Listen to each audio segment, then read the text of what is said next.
times. No, here it comes. Yeah. All right. And then this one here, 4 times. Got it. All right. See who's here. Even Suzanne showed up. That's good. All right. Okay. Let me adjust this one so I can get a full gallery. All right. Join palms and bow. 4 great vows. I vow to deliver innumerable sentient beings. I vow to cut off endless vexations. I vow to master limitless approaches to Dharma. I vow to attain supreme Buddhahood. Okay, welcome everybody, December 6th, 2021. And I'm going to talk about the book Zen Teachings of Huang. And this was written by John Blofeld, and he was a pioneer in bringing Chan to the West. And it's really interesting because when we look at this, we have to look at this from the date of 1958 was the copyright. And we have to look back at how the Chan has developed. Most people still call it Zen, but even back then it was kind of referred to as dhyana practice, and how it was perceived. One of the things in preparing for the class that I'm doing for Taiwan, I studied and I realized that the term bodhisattva predated Mahayana, the use of it, probably by around at least 5 centuries. One of the things that I was reading from Gil Fronsdale's book on early bodhisattvas, and he shows a chart where from the 1st century all the way till the 7th century, that Mahayana was only referenced at the maximum 1 time per century in the sutras. And then in the 8th century, it was mentioned 8 times. So things change. To us, we look at it and we see and take it as a given Mahayana, and the name of it was there all the time, but it wasn't. Bodhisattva was from very early on.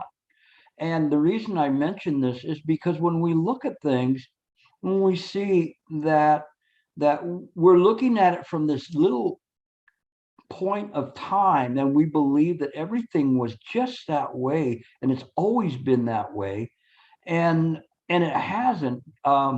There's been so much development in Buddhism, and also tracking down the text and the authors and the style of it has really become a finer practice and skill set, simply because of the advent of computers. Now, in 1958, people didn't have access to a computer, and so they didn't have that luxury of running thousands and thousands of text script in a computer to find the algorithms of showing that this was probably written in India, or it had the style of Chinese, or where it was. So it's just really amazing what's happening. So when we're looking at this, we have to understand that it was from 1958. Chan was not a word that was used here. It was Zen, but they're referring to Zen as covering Chinese practice, although they're referring to that as dhyana.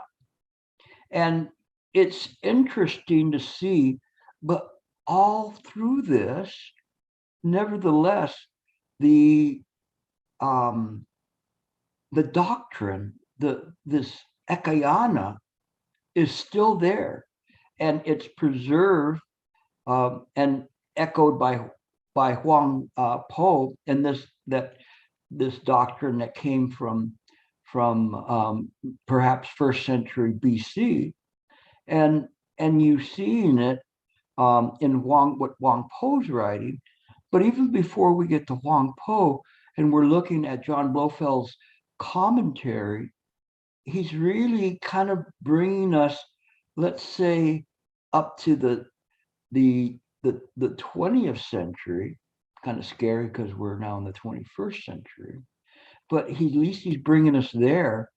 And you'll see some interesting things because the only persons that he can refer to that are English writers is Suzuki.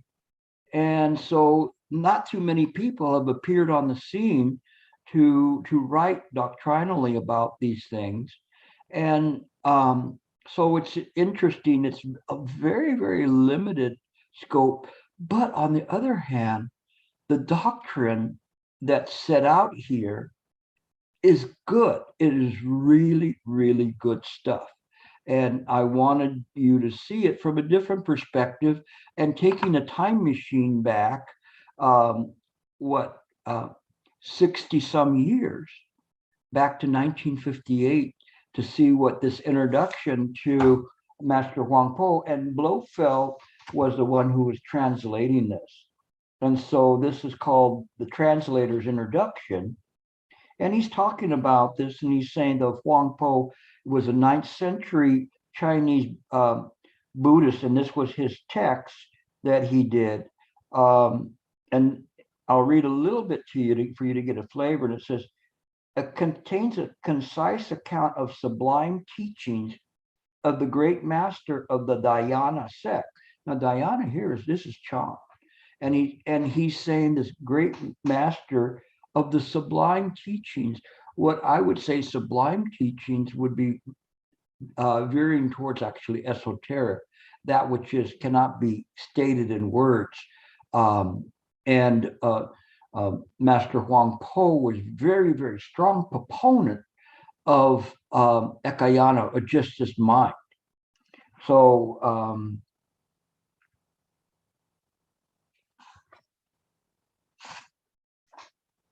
and kind of interesting because he's also referring to that this sounds very close to the Tibetan Book of Great Liberation.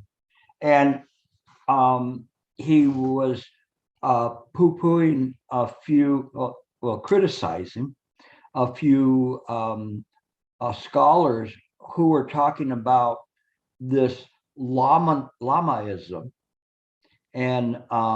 And what he was talking about was in Chinese, Mi Song, English is Tibetan practice, but in 1958 it was referred to as Lamaism, and which would be the equivalent of us saying that it's monkism. They're kind of saying that this was all make believe and imaginary, but anybody who studied Tibetan practice know it's very, very good. It's very detailed and relies very heavily on the Tathagata Garbha Sutras. I don't want you all to run out and start practicing the Tibetan practice, but you're certainly welcome to read some of what they have. There's good points and bad points to the way that they practice, and some things can take a long time, especially if it's taught in the wrong way. It's hard to find someone that is a well-known advisor, but having a well-known advisor is very, very beneficial to a practice. But here even the words they're talking about and these kinds of prejudices are there.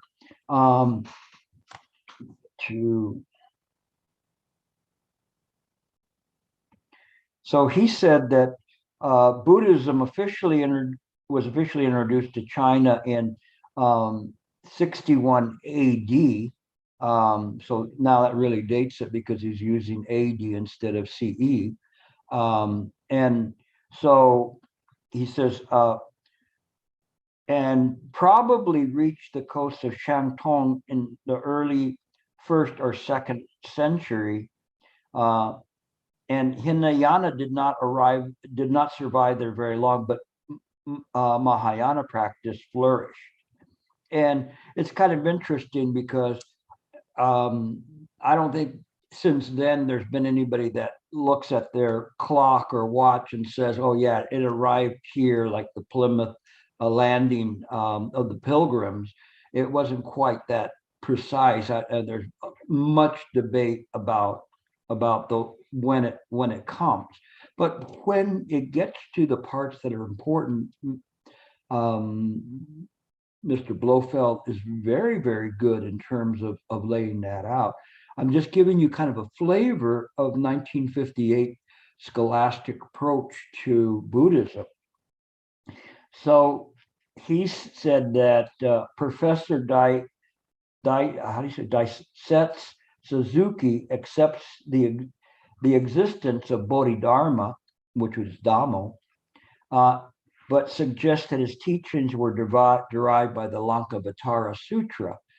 It's not kind of like which one came first, the chicken or the egg. It's okay. We can look at the Lankavatara Sutra and debate whether he, where he got his teachings. He brought the book with him. He brought, I don't know if it's broken, maybe it's a scroll. He brought the scroll with him. So obviously he was reading it. So it's kind of interesting in terms of that. And then he talks about this Dr. Hu Shi, this is where I wish I had my whiteboard, H-U, and then S-H-I-H, kind of like Shi of the monastics. And he says, accepts neither the historical reality of Bodhidharma nor the authenticity of the earlier Zen works regarding even the famous Sutra of Hui Ning, the Platform Sutra. He's throwing it all out. He calls it a forgery of a later date, and to support his contentions, he adduces several 8th century manuscripts, etc. But he's referring to the Dungam Caves, but the Dungam Caves really serve to preserve and to establish the Buddhist training and thought and doctrine. It's quite the opposite, but he's just kind of reworking history at this point in time, which Blofeld has kind of takes him to task a little bit later on. Well, I looked up this, and then he said that he described Zen as a Chinese revolt against Buddhism. He must have been Theravadan then. Regarded as an alien doctrine from India, or maybe he was Taoist or whatever. He might have been. So when I looked up this Dr. Hu Shi, he wasn't a Buddhist scholar. He was a politician, a historian, a diplomat. He was a diplomat to the U.S. from China, I think in 1948. So he was way out of his field to do this, but he was just using some form of proto Chinese kind of pro-Chinese type of thinking to the exclusion of other things. But he definitely wasn't there. But this is kind of the milieu that was happening at that point. And in looking at that, not from previously in China, but this is even predates the communists taking over at that point, because even when the communists came in, he was ousted for quite a long time. Okay, I kind of digress, but it's kind of interesting to see what was happening in 1958 and what were these arguments there. And again, everybody's looking to Suzuki. And if you look at the early writers, scholars, they all looked to Suzuki about this. And Suzuki wasn't bad in terms of what he was writing. And then afterwards, they all took him to task for little minute details of things that he wasn't privy to that type of information when he was writing, but they make it look like, oh, you should have known that. But the thing is, it's very interesting, and I bring this up also so that one should be very careful when you're reading scholarly text or things. You have to know who the author is and what their slant is. A lot of times when I'm reading scholastic articles, I find out the person is very heavy Theravada. And so they're going to write it in a certain way. And so this is something that we have to be careful about.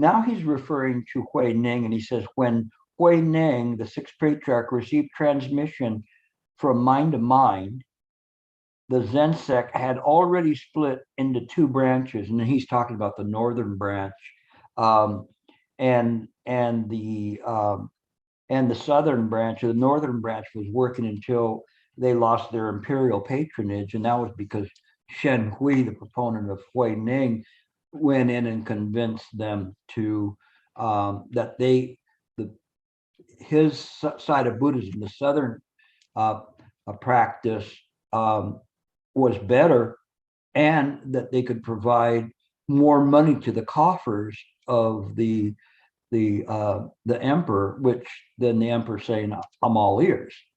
And so this did happen in history.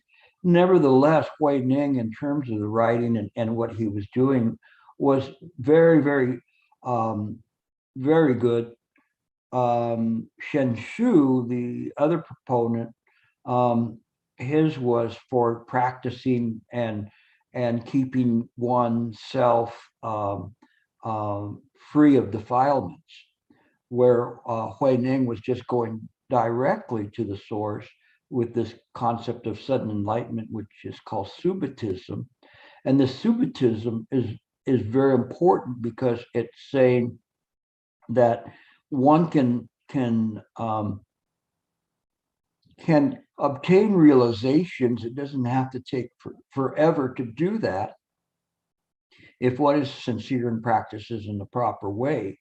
Where the other one is you just keep polishing the window, looking for smudges on it, and every day you just keep polishing it. And where he was saying, what window is there to polish? Just, see through things. And so I'm kind of paraphrasing what John Blofeld is saying here. And I've talked about this probably many, many times over the years. And so he said the most important of the sixth patriarch's successor was Matsu, who died in 788. Huang Po, variously regarded as one or two generations junior to him, seems to have died in 850. So this is a 9th century master, Huang Po. And so in this, it's very interesting because now he talks about the doctrine of Zen, and he equates it to some of the Christian mystics there, because he doesn't have a reference point to introduce something like this to an American audience. So the only way he could do it is by using the Christian mystics, and I think he mentioned a couple of names here. I'll find them somewhere. But one of them was Eckhart, and this is not Eckhart Tolle, okay? Not Eckhart Tolle. He's referring to Meister Eckhart. And if you ever want to see Meister Eckhart or look up Meister Eckhart, it's pretty phenomenal where he was at. Unfortunately, he couldn't advance what he experienced, or he would have been burned to the stake. Thomas Merton, a Trappist monk from the last century, also had quite a bit of realizations. And if he wasn't a Trappist monk, he certainly would have been a Buddhist, and he probably would have fit there.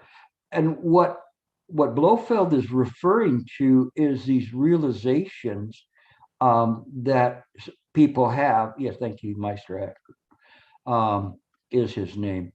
And in any case, there is a term, I always butcher it, but it's like Pratika Buddha, if you can type it in. And these Christians would have been this type of a Buddha, that they did not have the study of Buddha Dharma, but came upon it from their own sincere practice. And but it's difficult for them to move forward with it. And when you read their commentaries and their experiences, I feel anguish and a bit of pity that they're trying to describe it in a way that, one, they're not going to get burned at the stake for Meister Eckhart or for Thomas Merton being derobed, but they're trying to work around it, and then they refer to it as Godhead. So it's a very interesting term that comes up, and it's like, okay, this is the final point, but they don't refer to it as God. They refer to it as Godhead because they can't say what it is. It is this experience that's there. Now, it's difficult because we also have Master Huang Po troubling over the word mind. And in Chinese, it would be Shin. In English, that's Hsin, I think. Shin, there you go. Which means like heart mind. But that term has many, many different meanings to it. But to Master Huang Po, his difficulty was calling it anything. And this is where he was going, like, what do we call it? We can't really call it anything because it's not a thing. And this is where we go back to the Indian treatment of it, and they refer to it as Tathagata or Tathagata. You can type that in. And so one of them means thus come one, and the other means thus gone one, which means the same thing. So in terms of coming and going, but its term in English is probably only one of the best translations that you could get, is thus or thusness. And I love that translation simply because what does thus mean? And you cannot get and say, okay, thus means it is what? It is just what it is. And so that's how the Indians treated trying to describe this. Is just that it's there. It's self-evident in its own self-nature. And these words are difficult. And so this is where Blofeld is beginning to talk about, well, this is beyond words and phrases. So he's right on. He's right on in terms of understanding what this is, and how that this is a how would you say, a way to get around trying to explain something that can't be explained in words. It is a realization. Okay. And let me read a little bit of this part where he's saying that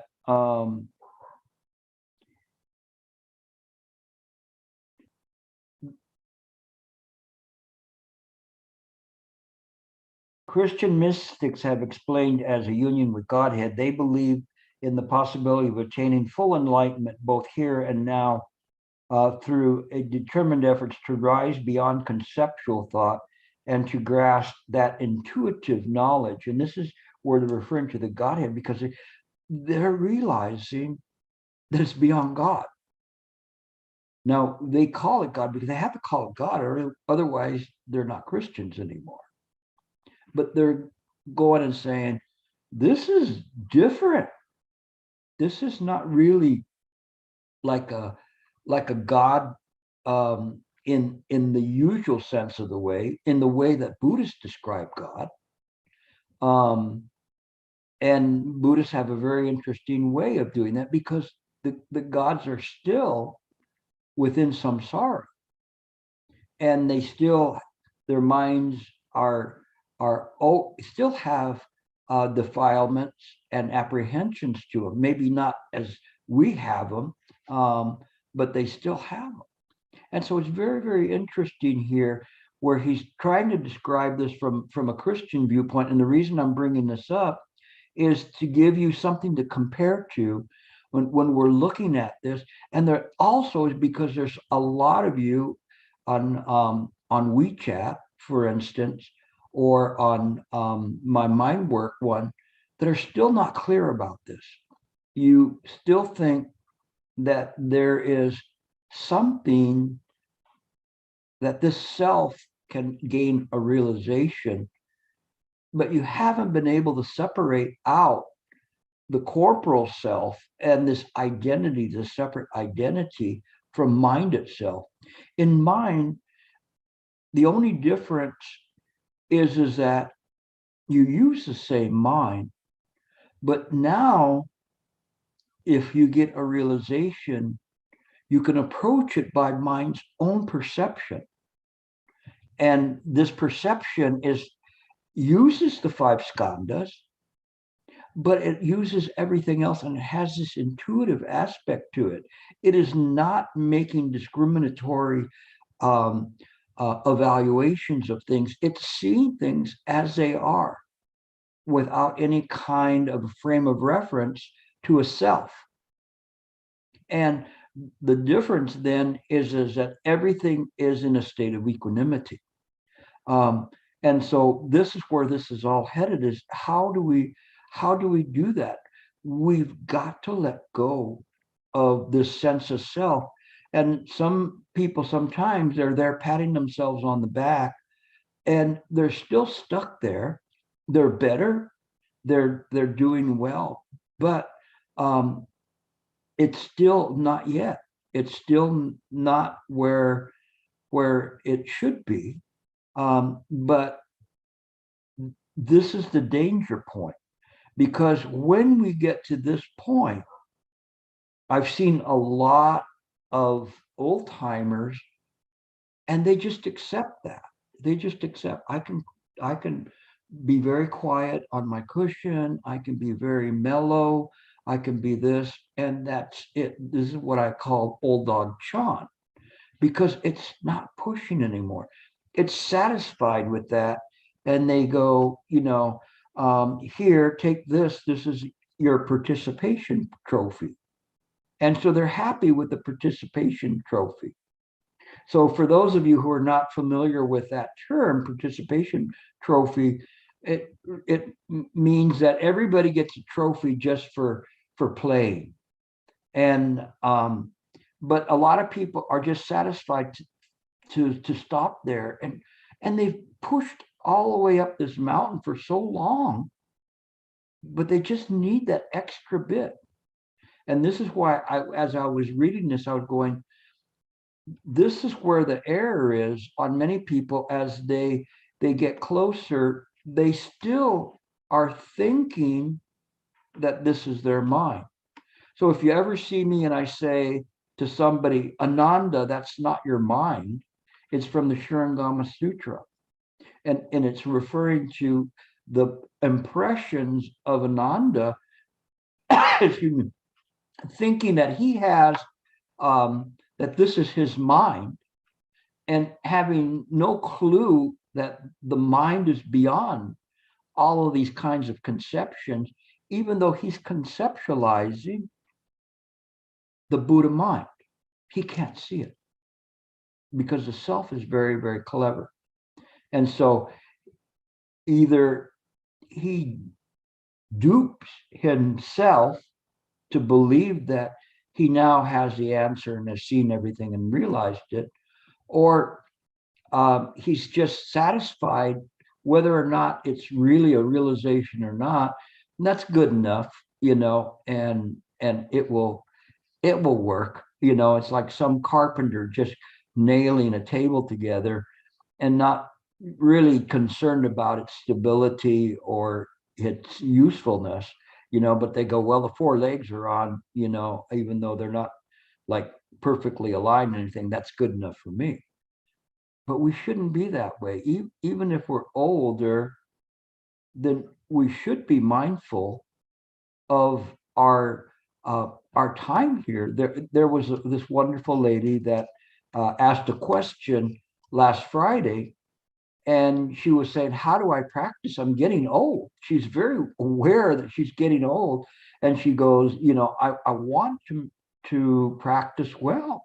I want to make it." And in the end, I responded to her and told her that there's time. You just have to practice sincerely. You have to really put this as a priority in terms of your life, and you make time. And it was interesting because I was referring to, let me see if the book walked away, Shantadeva's book on the Bodhisattva practice. And in one part, paraphrasing him, he was saying, I am so lucky to have the leisure to be able to practice. Interesting to say it in that way. This is my leisure time. And what he's saying is that he makes time to practice. He understands the value of the practice, and he makes his leisure time. Now, what do you do with your leisure time? No, do you binge watch on Netflix? Whatever it is that you're doing, you read some pulpy novel. No, who knows? But he has the leisure time. And I told her, make Buddha Dharma your leisure time. Go to that first and practice it. Don't stop. Just keep practicing, and you can get there. Okay, back to Blofeld's translator's introduction. And then this is a very interesting point. He says, to make the point clearer, let us consider some Christian ideas of God. So he's saying some Christians' idea. And he says, God is regarded as the first principle, uncaused, unbegat, which logically implies perfection. So if we're looking at it and we're saying he's uncaused and unbegat, then that implies that he's perfect. Anybody reading the Bible will realize God is not perfect. One of the passages that sticks with me that I can't even fathom is they say God is a jealous God, and he doesn't like you to worship false idols. And you go, well, wait a second, didn't he create those idols? What the heck? What is going on here? And so when you look at it, then he's not perfect. He's not perfect. He allowed somebody to create hell. Otherwise, he intended to make hell. So there's not perfection here. And so he said, such a being cannot be discovered through the relativity of time and space. Then comes, so he's talking about someone who's perfect. They're beyond time and space. They made it. I think I'll make time and space. And it says, then comes the concept of God is good, which, as Christian mystics have pointed out, detracts from his perfection. Why would it detract from his perfection? Anybody know? It's very simple. This mathematical formula. So where's Michael? He should be able to figure this out. Well, when he's good relative to something which is not good. Otherwise, he couldn't be good. So it's not perfect. Absolutely. Absolutely. It is just that way. It's a duality, and God cannot have a duality to him. It's so simple. Philosophically, it's not supportable to say that he's perfect. You can say there's a God. We don't say there isn't gods. We're just saying that they're not perfect. So it's very, very interesting. But yeah, you cut right to it. So I'll give you a star for that one. Good. Um, so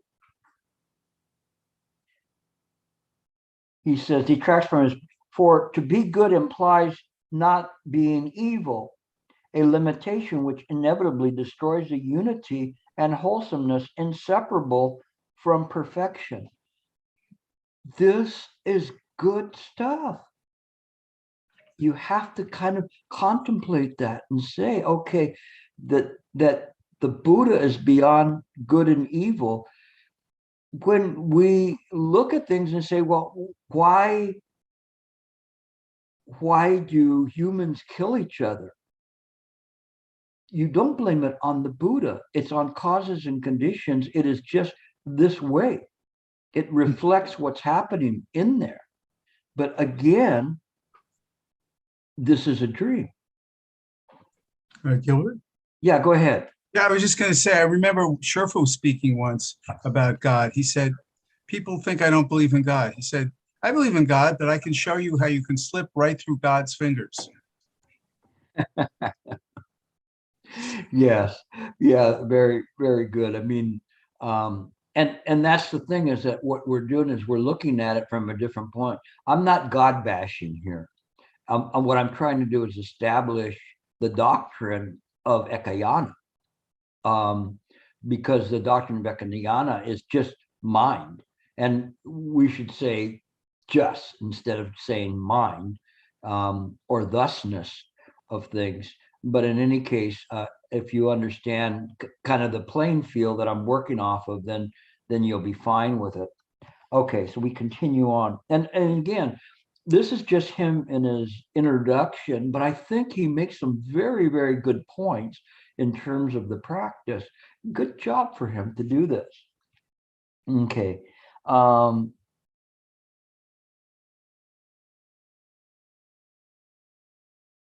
This, of course, is not intended to imply that God is evil or that God is both good and evil. To a mystic, he is none of these, for he transcends them all. Again, the idea of God as a creator of the universe suggests dualism. Think about that. So we started, Michael took us through the easy mathematical formula, and he's saying, if he created everything, then it's dualistic. Sometimes I say to people, if you're a Christian, then you have to understand that you're a manifestation of your God. You're a dream. You're not real, because he dreamed you up. And so it's kind of an interesting thing in terms of that, a dream within a dream, right? But it isn't, but there's still duality there. It's I don't know, maybe I'm getting too excited for my own in terms of looking at it, but I'm seeing this and I'm seeing how it relates to mind, and it's absolutely incredible. A distinction between creator and created, thus, if valid, places God on a lower level of perfection. And so I'm surprised in 1958 he actually got this book published. I don't know who published it. It must have been some out of the way thing. Grove Press, no, being American probably press. Okay, and so then we continue, because he says, for there can neither be unity nor wholeness where A excludes B or B excludes A, because then it's duality. Zen followers, and this is important too, because when we're practicing and we're getting closer and closer to realizations, we have to see that there's not a duality there. We have to accept that in our heart mind, if you want to call it that, that there's no duality. It is just this way. This is not easy. This is where I always tell you that you have to jump into the void. It's not a thing. The void is the ultimate unconditioning of everything, including the condition, because it all belongs to mind. We don't leave aside the dream. We understand that the dream is what it is a conjuring within mind due to causes and conditions.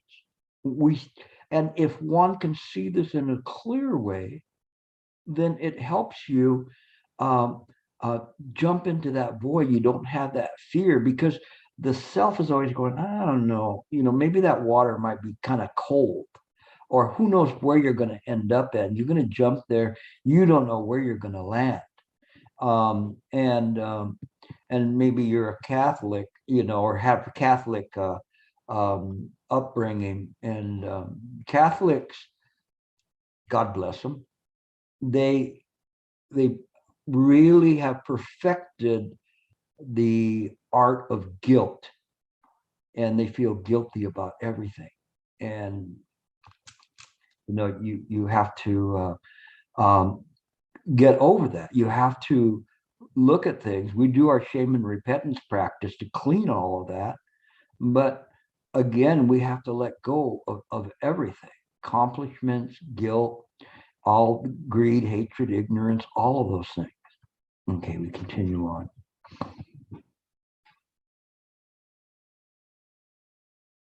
Zen followers who have much in common with the mystics of other faith, I would put it the opposite, do not use the term God. Be wary of its dualistic and anthropomorphic implications.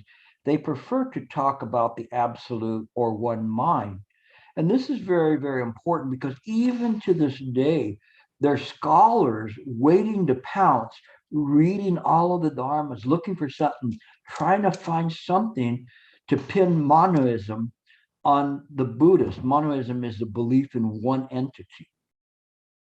And their ignorance drives them to try to get that.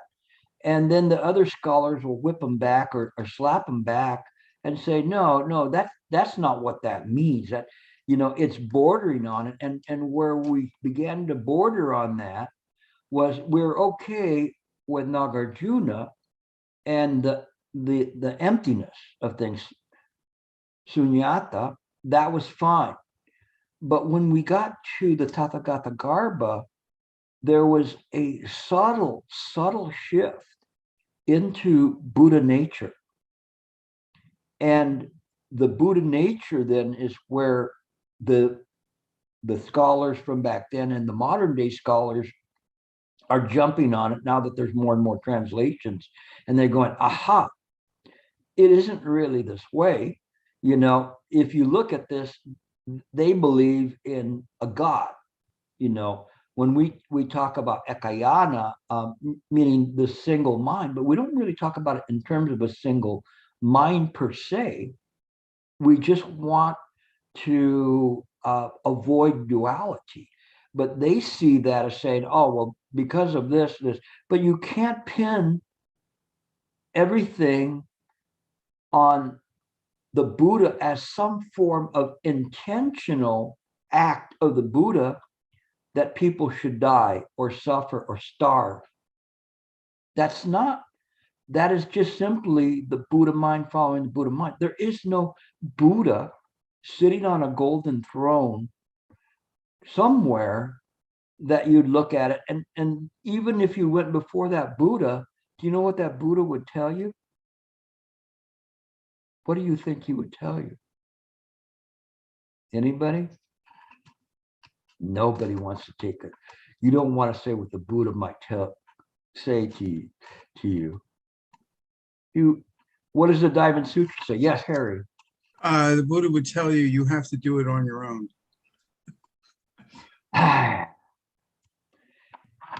He would And you don't have to do anything. Nice try. All right. He would say, this is an image. It's an illusion. I cannot be known by my 32 marks. But not bad. Good try, but not yet.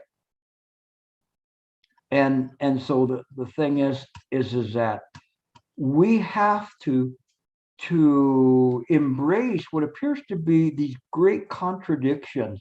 Well, is there a Buddha or not a Buddha? I mean, do you see the Buddhas or not see the Buddhas? I mean, and what does the Buddha look like? You know, who knows what the Buddha looks like now? Do you think he's still walking around in clothes from 2,500 years ago? No. Why? I mean, he could wear like Adidas or Nike or Pumas and be more comfortable, but he doesn't have a body like that. We are the body, the Dharmakaya, and we have to see that. There's no place where the Buddha leaves off, and Suzanne, that's correct. Who does the Buddha speak to? You know, and so the thing is that when we see this, we understand Buddha speaks to Buddha, but not in the ordinary sense of communicating in that way. The Buddha speaks to Buddha as a discomfort, a disease in the Buddha mind. It's not easy for us to know how that started or anything like that. We just know that it's in this way. Okay, I'm moving a little bit further afield from Mr. Blofeld, but we'll continue on.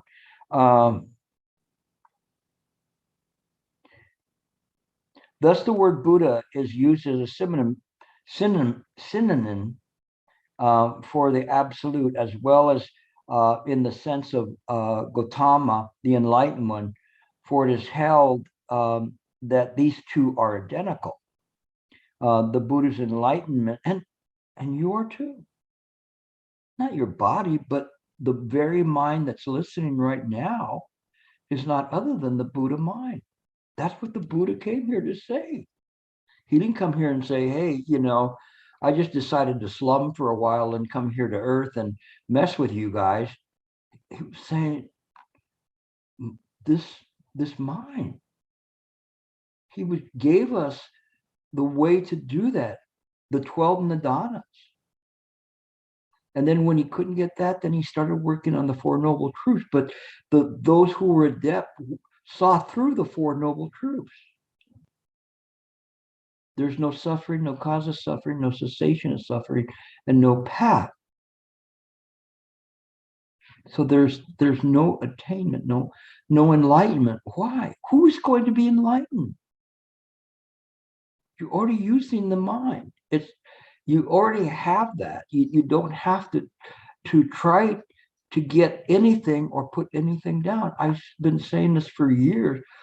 Every once in a while, one of you wakes up and goes, wow, Gilbert, that's pretty cool. No, why didn't you say that before?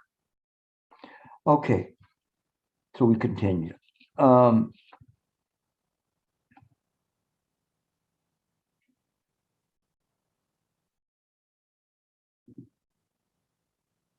A Buddha's enlightenment denotes the intuitive realization of his unity with the absolute, from which, after the death of his body, nothing remains to divide him, even in appearance. And this is why Shifu, when he passed away, he gave orders that his body be cremated and ground down so that there was nothing left. There was nothing, what in Chinese called shirlisis. We refer to it as relics, which doesn't really sound right.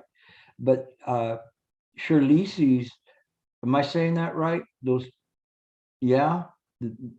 I'm not seeing too many Chinese here. Did that make sense?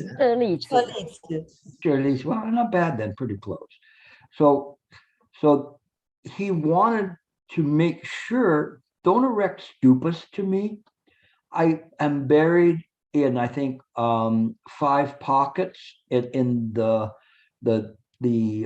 public grave site. And when we buried him, there were like, I think, 5 holes, and his remains were divided into those 5 holes. And then a flower was put in, and the holes were covered, but that's unmarked, so you wouldn't know where it's at. You would say, oh, he's there and there and there and there. That was the whole point, is that there isn't anything for that. Shirlisis are like little pearl-like things. Anybody seen them before? I'm looking. Okay, Sue workouts. So is that how you pronounce your name? Sue or KSU? No, it's me, Gilbert. It's Julia. Oh, no, what are you doing? I thought I couldn't change my name. I'm sorry. For some reason, this time I couldn't change my name. Yeah, so you really tricked me there. I did. Okay, so you've seen the Shirlisis. All right. Yeah, anybody else? Long Chen, have you seen them before? Yeah. Unmute him. Yeah, I have. I have seen them at Faman Si. Okay, and then what did they look like? It was like a little tiny piece of bone from a finger. It was and I think that it actually was sent to Thailand with a group of people when Faman Si was it's north of Xi'an, and when they discovered the temple, it had one of the relics of the Buddha there.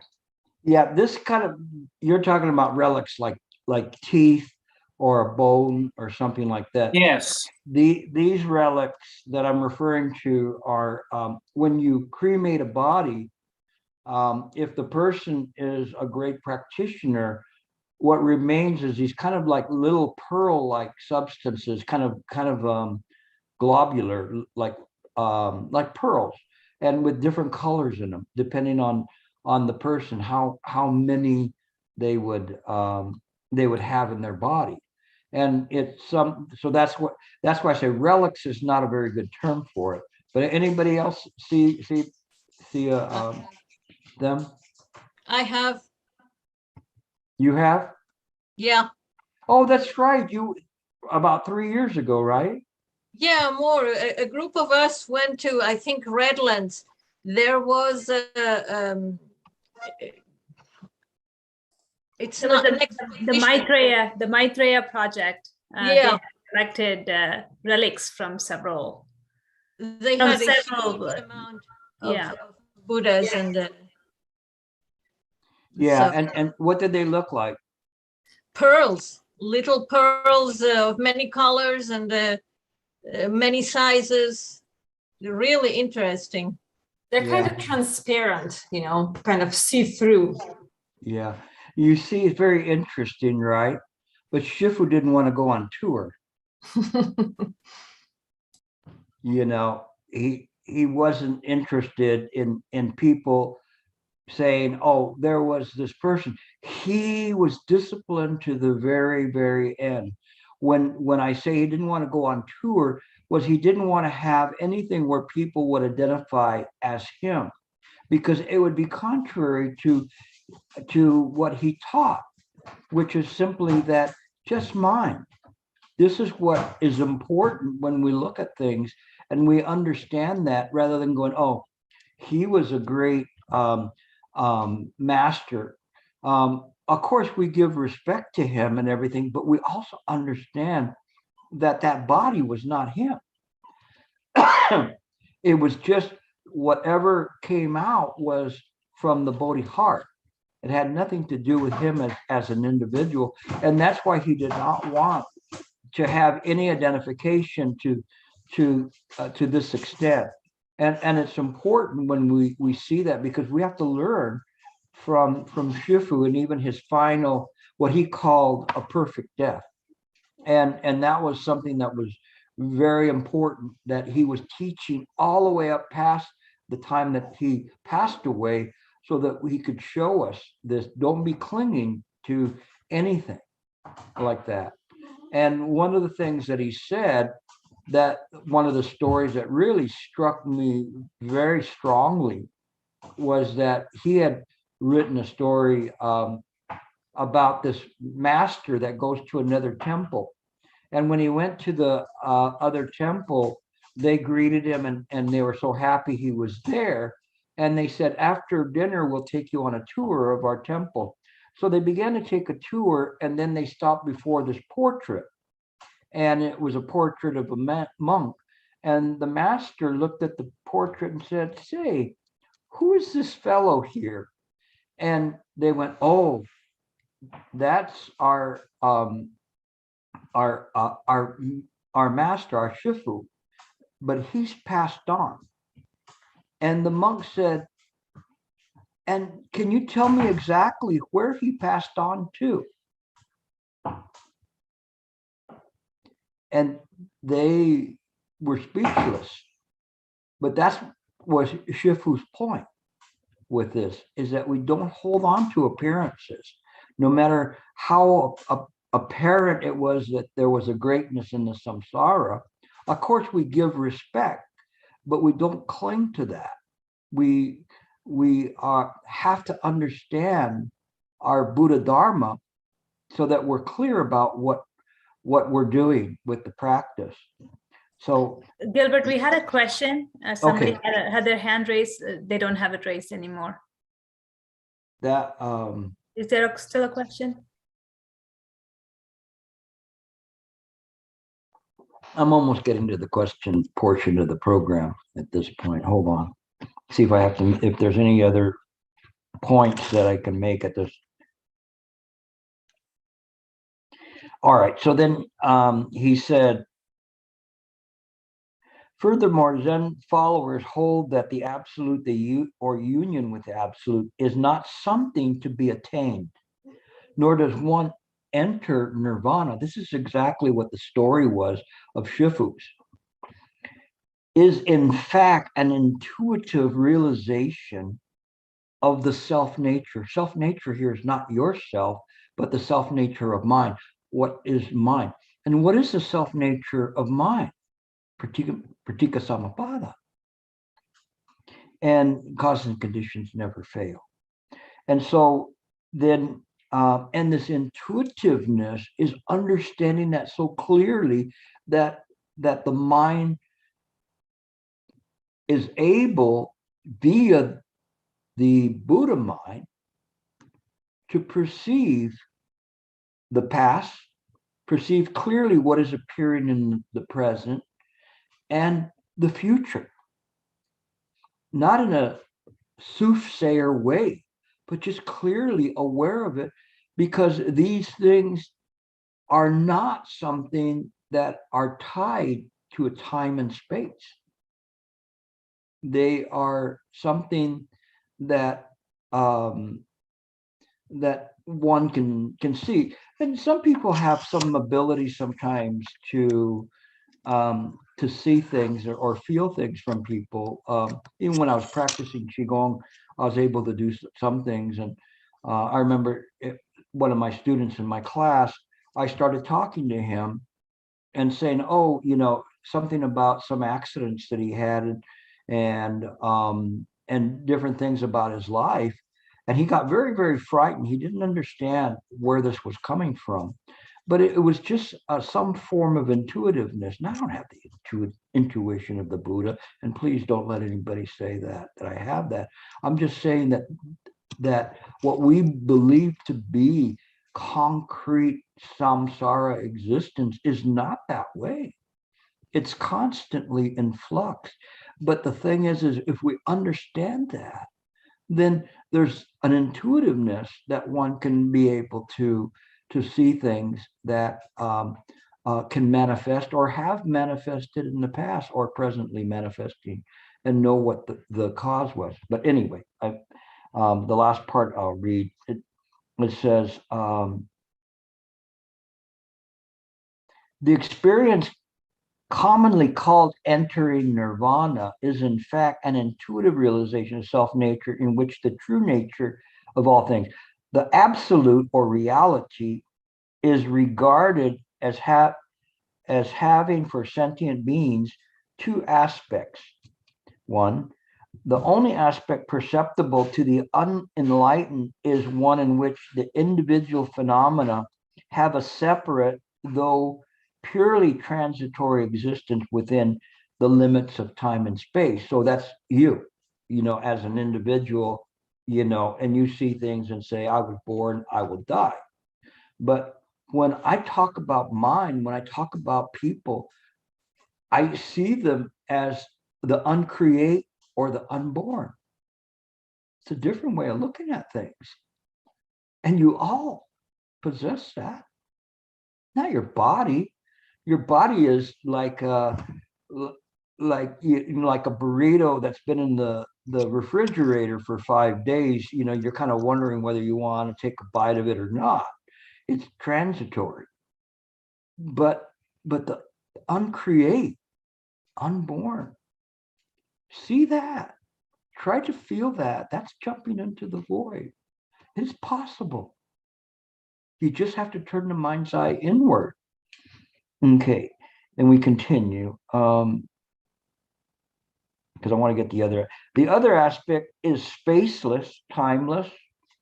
Moreover, all opposites, all distinctions, and entities of every kind are here seen as the one. Yet neither is this second aspect alone the highest fruit of enlightenment, as many contemplatives suppose.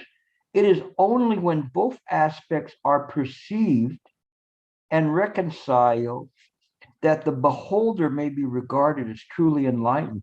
You have to see what Nagarjuna said was the two truths: the apparent reality and the absolute reality.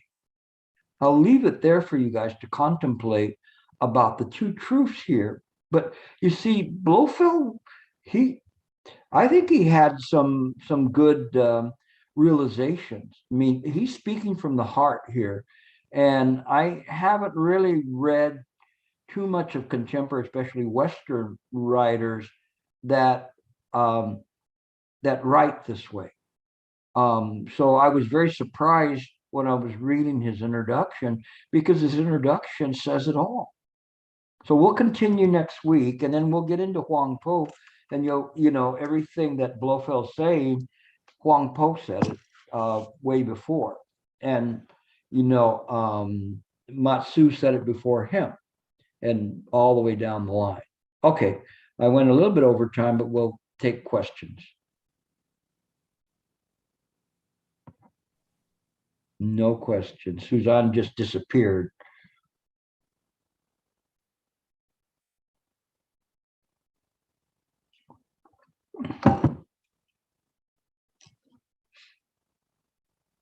No question. So either you guys know this, understand it, or totally confused, or I don't know what else, have no interest in asking a question about this. Well, Gilbert, can you say more about the unborn? Illuminate that a little more.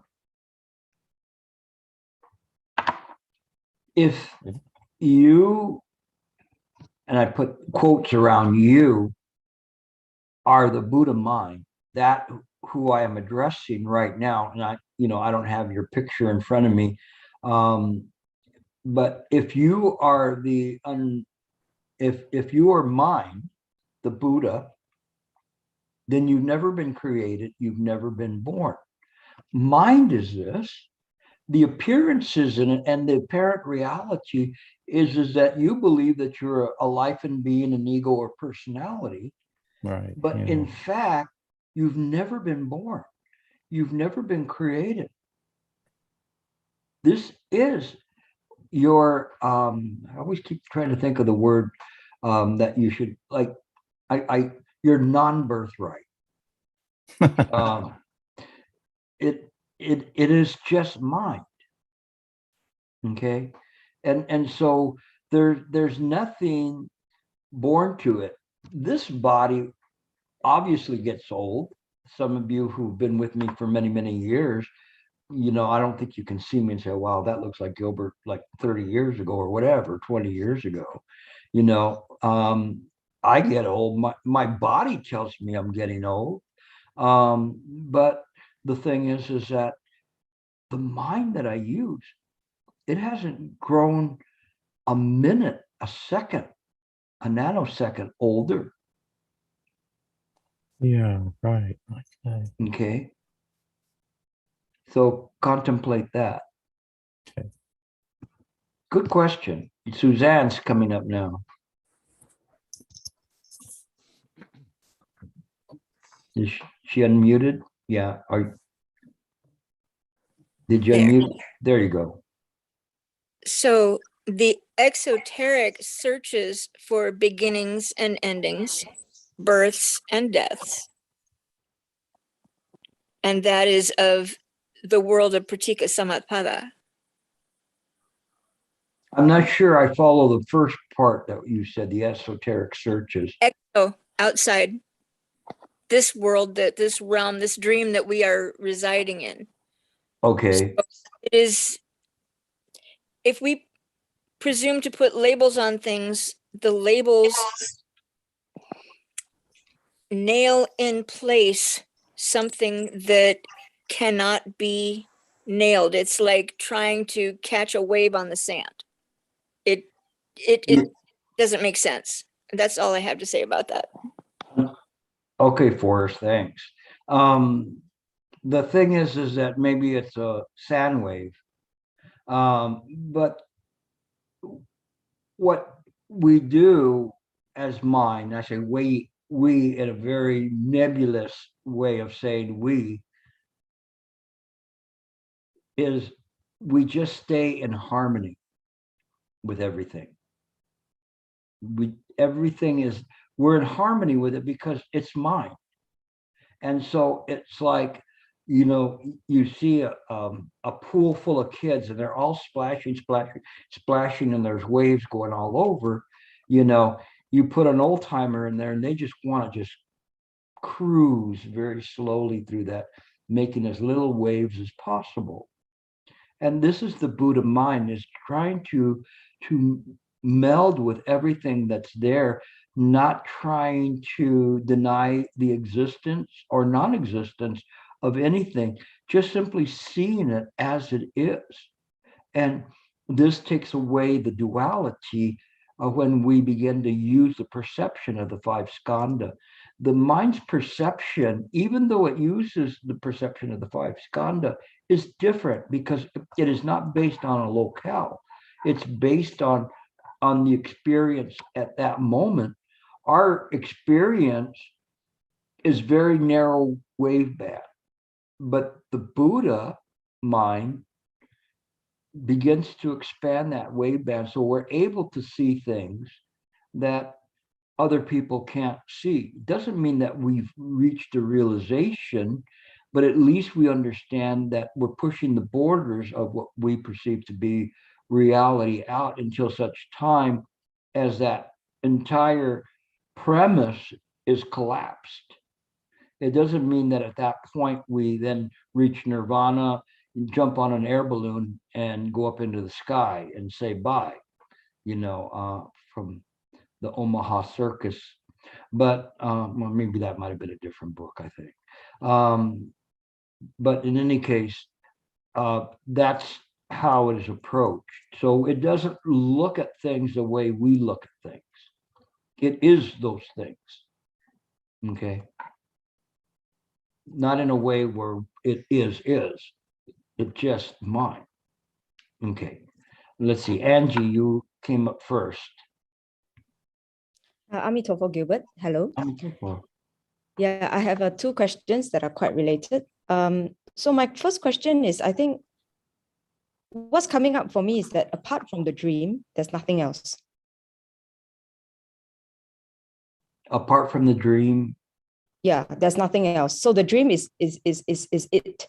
Like we are looking for things outside of the dream, but then apart from the dream, there's nothing else, right? The dream is it. You go through the dream. You awaken in the dream, not from the dream.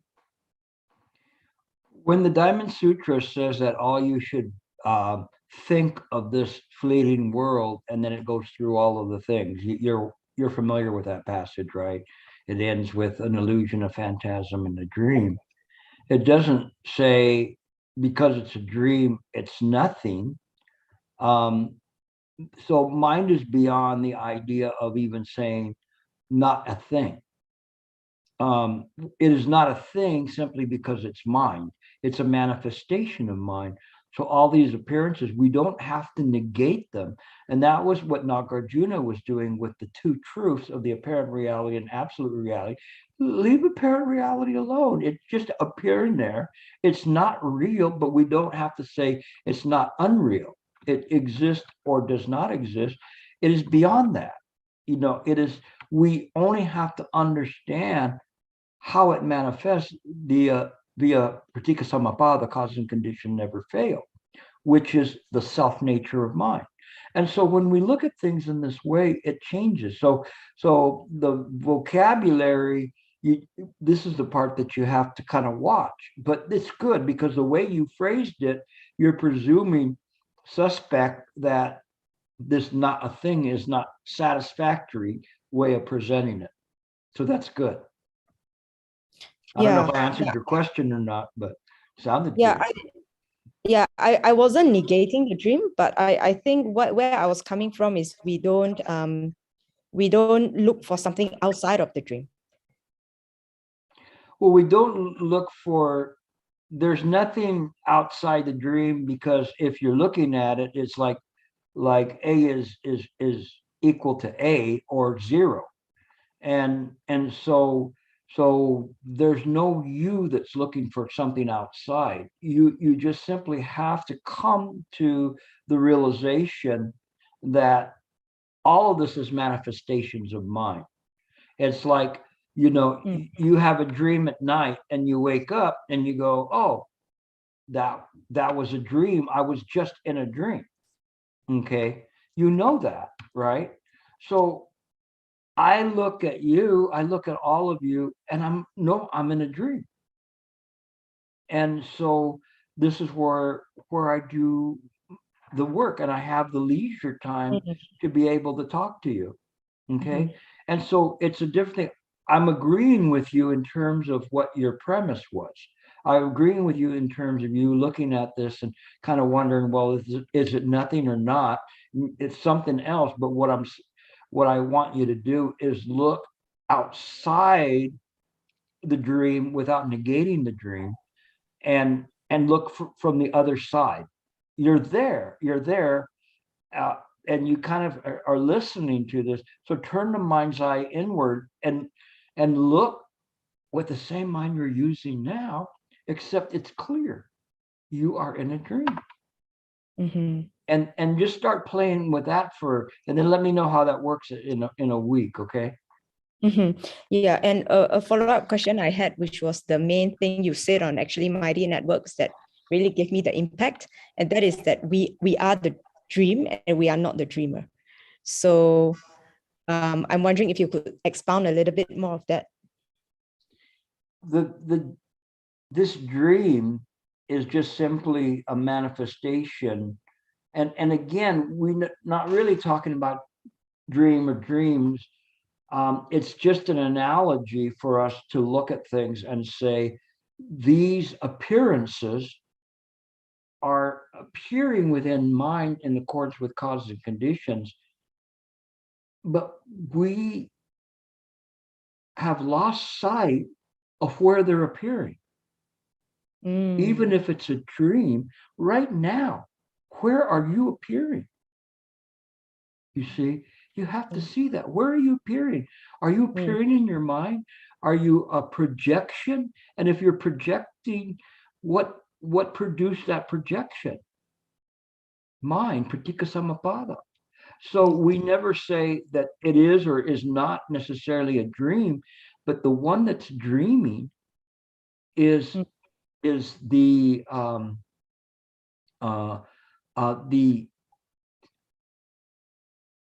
mind itself. Guoxing Fashe has a very interesting thing. He's always talking to people and going, you have to know who your mother is.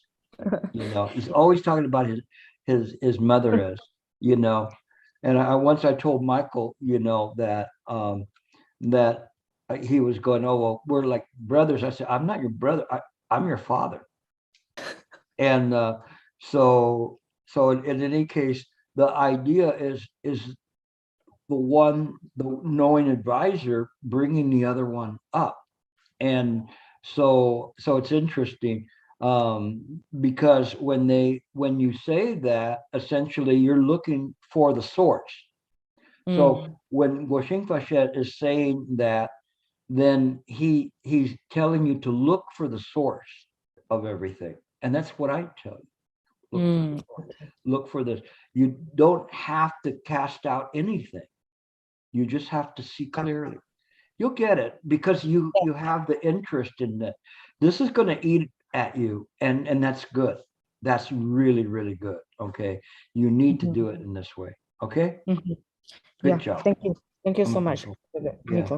Gilbert, there's a question in the chat from Cholan Lu. So what's the difference between God and Buddha?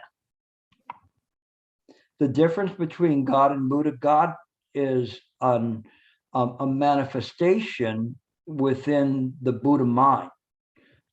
There's no Buddha God, but God is within the realm of samsara, and there's 6 realms from the heaven realm to Ashurlo, or what they call Ashura, and then a name I really don't like is demigod, for that, and then human realm, animal realm, ghost realm, and hell realm.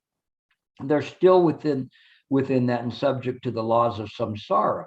They have a finite life, and that they can come out of being in heaven so long as they maintain practice, but it's difficult to practice when you got everything.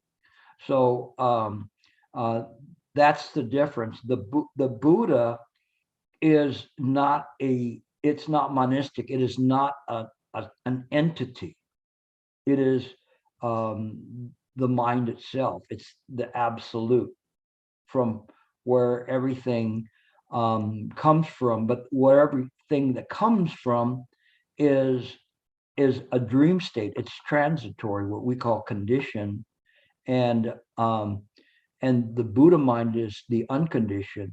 Gods are conditioned beings, so they cannot be considered a Buddha. They can become enlightened, but they, as a God, would not be enlightened. It would be just simply mind rejoining, and it's mind that is slumbering. Okay, so it's a good question. I mean, it's a fair question to look at this, and I'm not, again, God bashing. I'm just seeing it from the way that we look at it. Okay, Christoph. Thank you. You're welcome. I was wondering on the relation between just mind. Okay.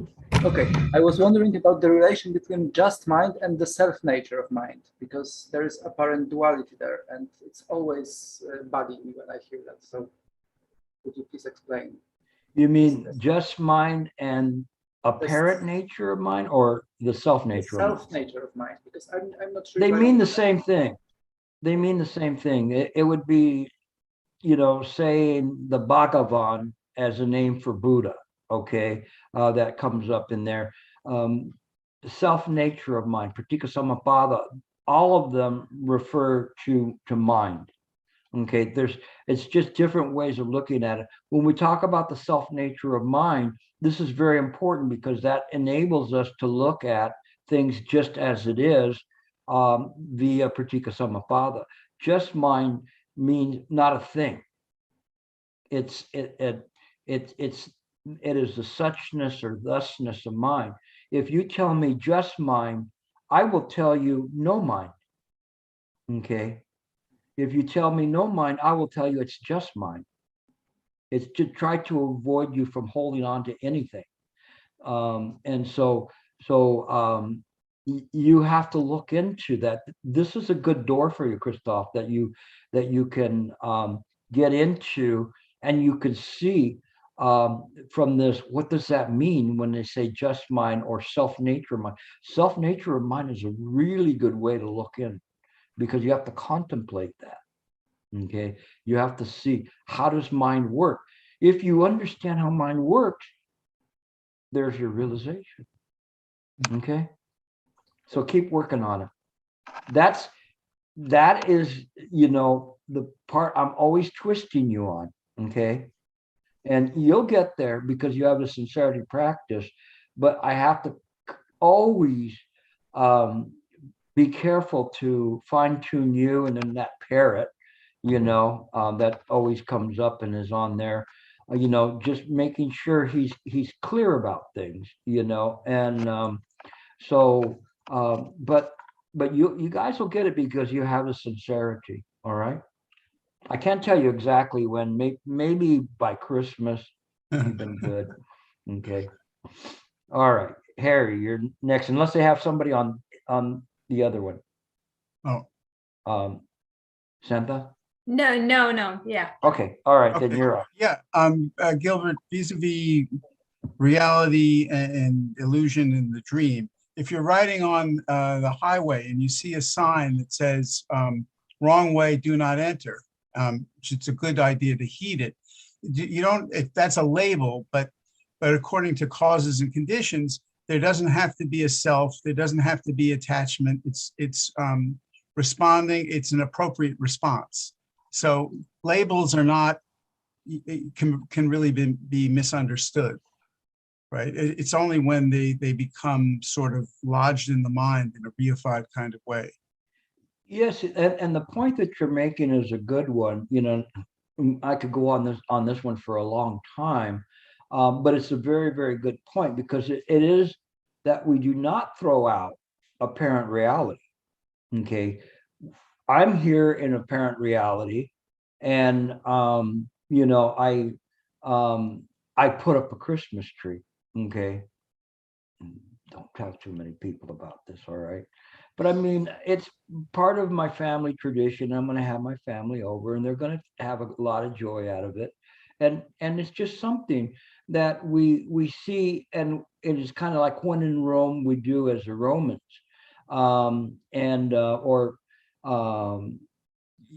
so render unto Caesar's what is Caesar's. But it's just something that we do and we function with in terms of what we do. We don't have to be this ultra pious person acting like we're enlightened. That's the worst. I mean, when I see people like that, they really smell. I mean, literally, they give off a very foul odor. So if I go, then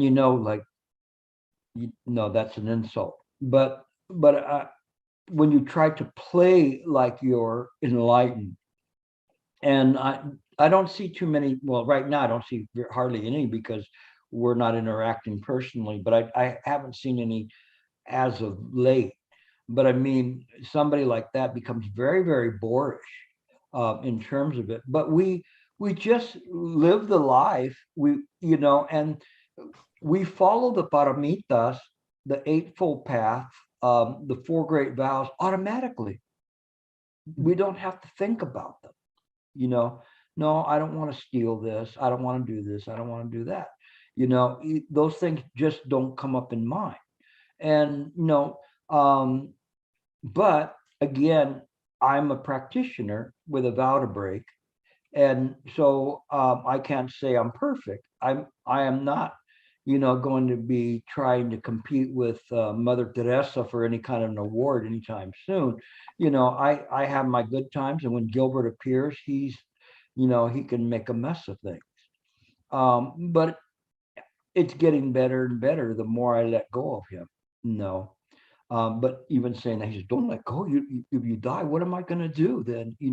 You're going to go somewhere else. You're the mind, and I'm going to be, a bunch of ashes.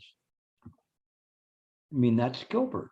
That's just the way things are, and we see that, and we see the pattern of habitual practice. But yeah, you're right, and that is, again, it goes back to apparent reality and absolute reality. Nagarjuna really nailed this.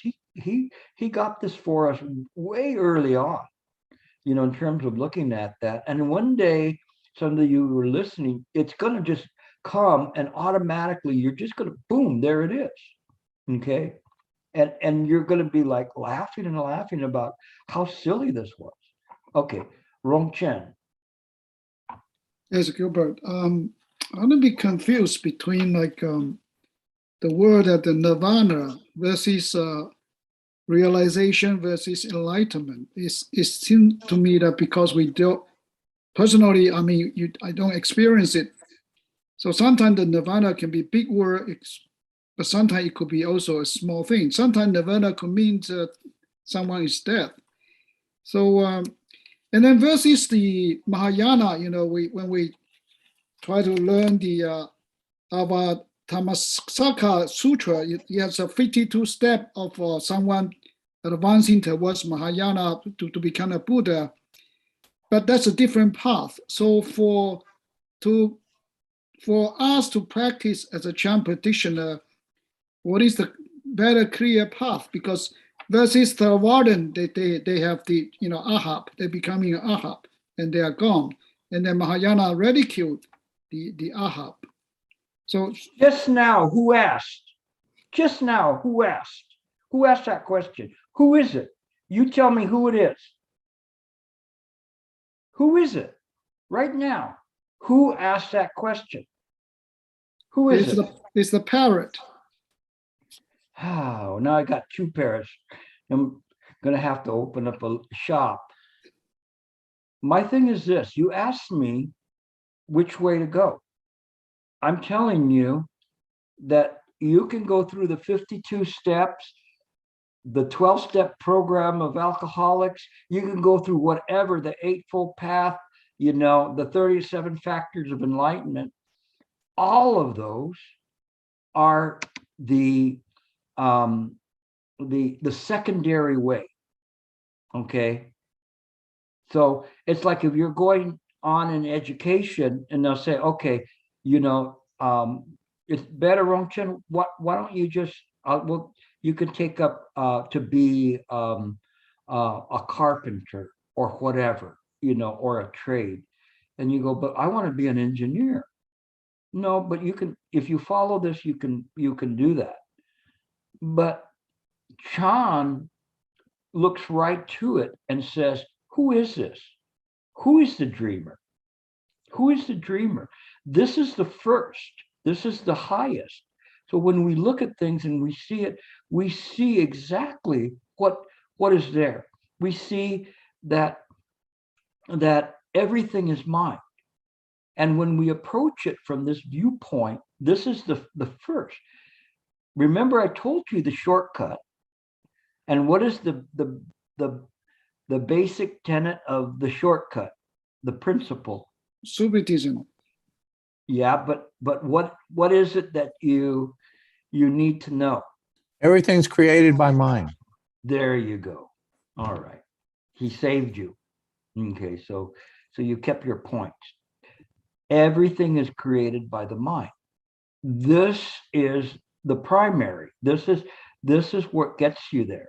So if you really want to study, you study all the other stuff. Okay, study that as much as you can. You have to use that. There's no doubt you have to study it. But you don't disregard the shortcut. Everything is created by mind. If you look around and you go, oh my gosh, how did that fan get up there? I installed it because I was hot and I wanted to have a fan up there. So it came up. I'm clear about all of the things in terms of how things are in order, whether they're apparent reality or absolute reality. It's just this way. So you do both, but you stay with right view.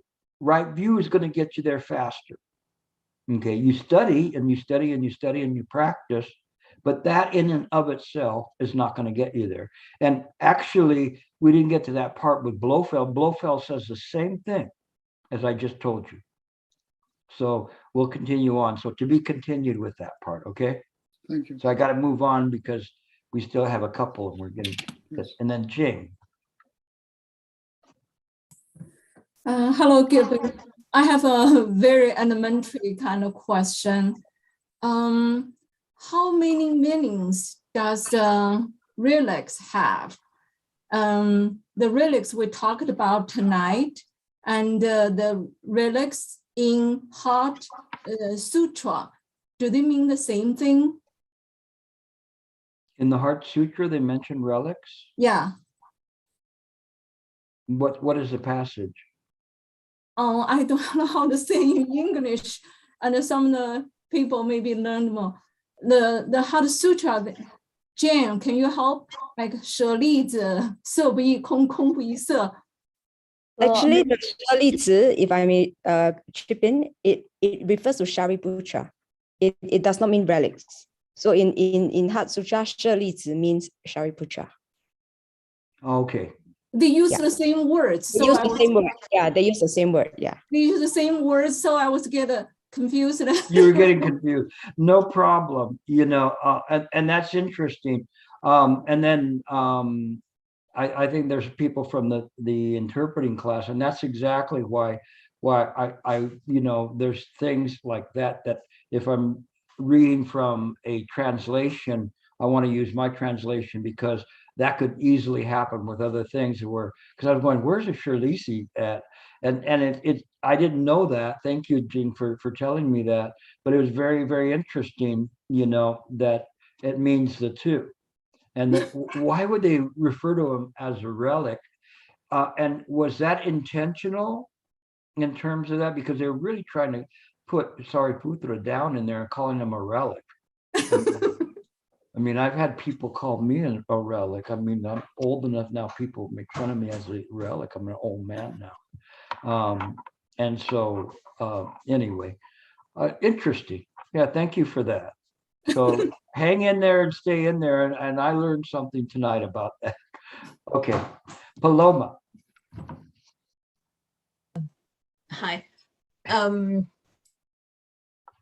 I don't even know how to put words on the question. And if that is the question I want to, it's something I'm thinking. So if we are a dream, okay, when we are all awakened, what happens to the dreamer? What happens afterwards? If everything is in flux, I don't know what I'm trying to say. I'm just saying what happens when we are all awakened. It's very funny because you, when you first came to me, your questions have never been different. They all go to mind. And although you ask them in different ways, it's the same one, you know, and it's good. You have to use that kind of like a huatou to look at that and to study. And the more you study and the more you look at it, the answer will come to you. I can explain to you, you know, some parts, but you have to jump. You've been ready to jump since I've known you. And to jump where? I don't understand your words. Jump from where to where? There's no where. It's just letting go, letting go of the idea that this that you are an ego or personality or a life and being. No matter what, that's why Nagarjuna says, hey, leave apparent reality alone. It's still there. There was the one young monk who was, his master conferred on him. He had seen his true nature, and all the other young monks were so surprised. And when it was announced, they ran to see him, and they asked him, what does it feel like? What is it? Can you do this? Can you do that? What do you feel? And he just said, no, I feel as miserable as ever. You have to think about that. It's not the answer that you think you would think, but it's a correct answer. Because so how do you know? Huh? If you are as miserable as ever, how do you know? Because that misery is just the karmic forces that are operating within the dream. But that has nothing to do with you ultimately. You're beyond the dream, but that actor in the dream has these kinds of things that are happening to them, and it may be that every day they eat the same rice bowl, and he's tired of that or whatever, but that's just the life. But it doesn't mean that that's him. All of those things are discriminations, but one knows it. One knows that they're in a dream. One knows there's discriminations. For me to say from realizations what it feels like or whatever, I'll have 50 emails tomorrow with people copying what I just would say right now, because they would create that, in terms of that. That's natural for people wanting to do that and create some kind of a confirmation that they've gotten somewhere.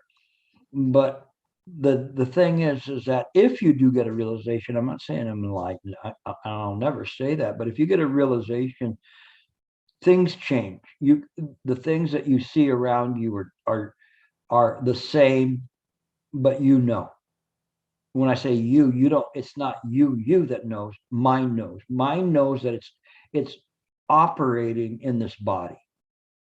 There's a difference. Since I started talking to, Gilbert has not entered the picture. Only to be used as an example, but he doesn't think, oh, am I doing good? Am I confusing? Am I doing whatever? I'm just adjusting in accordance with causes and conditions, and mind is flowing. We say we have many, many thoughts, but in fact, it's wunyan. There's no thought. No thought of. So there is no enlightenment either. What? Then there is no. Who's going to get enlightened? You already have it. This mind that you have, and I'm so happy for all these questions that people raised. I mean, they're really good. Who's going to get enlightened? That's why I say, who awakens? If you're a dream, then who awakens? That's what I asked you.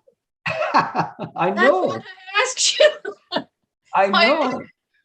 Who? You have to ask that question. You have to keep asking it. I told you how to look for it. You told me to change the question. Whatever I say is not going to help you. I can say it's a portion of mind that awakens. To me, honestly, I don't know what portion. I know that there's no, like even if we say there's billions of Buddhas or billions of Buddha worlds for that matter, all of those Buddhas, are they Buddhas or are they appearances of Buddhas? You see, because the Buddha there's no duality. It's no thing. You have to jump to be able to accept what appears to be a contradiction. Your question is right to the heart. It's right to the heart. And you've had that for I don't know how long, but you're looking for the answer outside of your own experience and your own practice. you're there, but you're like Ananda who wanted to get into the circle of all of them that were going to talk about what the Buddha had said, even though he was the best to remember, and they wouldn't let him in because he had not achieved a realization. But you're there. You're there. You had it. Not only had you had it, but you had received all of the Buddha's teachings. So how could you not get it? Because something is holding you back. So you have to see that, contemplate that. It will come to you. Before you get out of this world, it will come to you, okay? Before Christmas. Maybe for you, New Year's. Okay. Because the other was FedEx, you're using the United States Parcel Post, so they're slower. Okay. Okay. All right. Okay. Yeah. We went over time. Thank you for hanging around and for this. There was a lot we covered in a very simple lecture, but I really was happy to give you this lecture, and I continue it because it's such a like a refresher course on everything that we've been studying. So it's a good way to end the year. Next week, what's today? Today's the 6th, so probably next week will be the last one for until the coming year, so I can take a little bit of a break.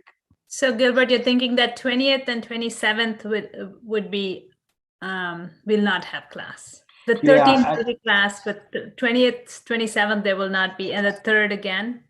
Yeah, because I need to take a break, and I've been going pretty strong, especially with the classes from Taiwan. I'm trying to bring my maximum A game there to deliver, because you guys hear me all the time, but for some of those people, this is the first time they've heard it, and so it's something that we have to be very I have to be very careful how I present it.